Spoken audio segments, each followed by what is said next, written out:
कृषि प्रधान देश में हरे चारे के लिए तरस रहे मवेशी सूखे चारे के भरोसे दिन भर गोठे में बंधे रहते हैं।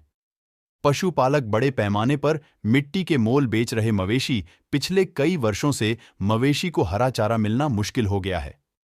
पालतू मवेशी हरे चारे के अभाव में सूखे और कुट्टी पर अपना जीवन व्यतीत कर रहे हैं। वहीं मवेशी चराने कोई इच्छुक न रहने से ग्रामीण सहित शहरी क्षेत्र में भी चरवाहे के अभाव में दिन भर मवेशी गोठे में बंधे रहने का चित्र इन दिनों दिखाई दे रहा है।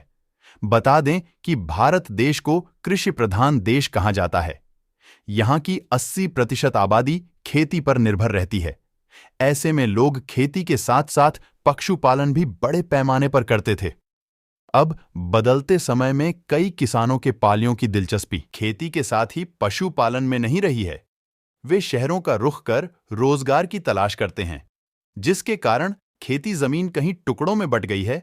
बदलते इस दौर में किसानों की खेती की लागत खर्च ही नहीं मिल पाने से वे अब पशुपालन की ओर से भी नजरअंदाज करते दिखाई दे रहे हैं। पहले खेती के छोर पर बड़े पैमाने पर चारे की उपज होती थी। किसान मवेशी के पालन के लिए चारे का जुगाड़ लगाते थे, जिसमें ज्वार, मक्का आदि फसलें चारे के रूप में बुआई की जाती थी। लेकिन बढ़ते जंगली जानवरों की संख्या और सूअर के आतंक से उक्त फसलें बर्बाद होने से किसान परेशान है और हरे चारे को नष्ट करने के लिए कई तरह के फव्वारे मारे जा रहे हैं, जिसके वजह से हरा चारा नष्ट होने की कगार पर है। बेमौसम बारिश के चलते सोयाबीन, चना, मक्का, ज्वार आदि फसलें बर्बाद होने से इनसे मिलने वाला सूखा चारा भी बड़ी मुश्किलों से मिल रहा है। शाम के समय घर जाते वक्त बैलगाड़ी में मवेशी के लिए चारा लाया करते थे। अब वे दिन लद गए। ग्रामीण क्षेत्र के अलावा जिले में भी चारे की किल्लत महसूस होने लगी है, जिसके कारण मवेशी के चारे की अहम समस्या अब उभर कर सामने आई है। ऐसे में मवेशी के चारे का प्रश्न पशुपालकों के सामने निर्माण होने से वे अपने पशु मिट्टी के मोल बेच रहे हैं। महाराष्ट्र 24 न्यूज के लिए महाराष्ट्र ब्यूरो चीफ काजी एहतेशाम खान की रिपोर्ट।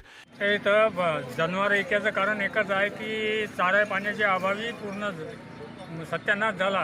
हिरवं भेटत नाही, वायलं भेटत नाही। आता टाका तर काय टाका, त्यामुळे जनावर विकून राहिलो आम्ही। हे तणनाशकमुळे काहीच चारे वगैरे काहीच नाही राहिले। पराठ्या कोळी झाल्या, सर्व चारे खतम झाले। त्यामुळे भाव न मिळो तरी जनावर विकायला लागतात। म्हणून सरकारनं काहीतरी उपाययोजना करायला पाहिजे, अनुदान तरी द्यायला पाहिजे। राहिलं सुलं या पाण्यामुळे, गारपीटमुळे पूर्ण चारा सत्यानाश झाला।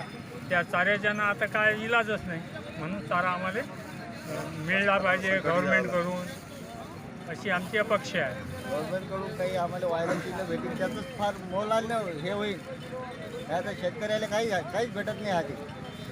शेतकऱ्याच्या हाती फक्त वायला चाराच आहे, फक्त तो बी भेटत नाही। आता इथं ताणून टाका लागत पहिले। हरभऱ्याचे कुटार पण या पाण्यानं सडले ना। हरभऱ्या कुटार सडले, तुरीचे सडले, मग काय चारा सोयाबीन झाले नाही।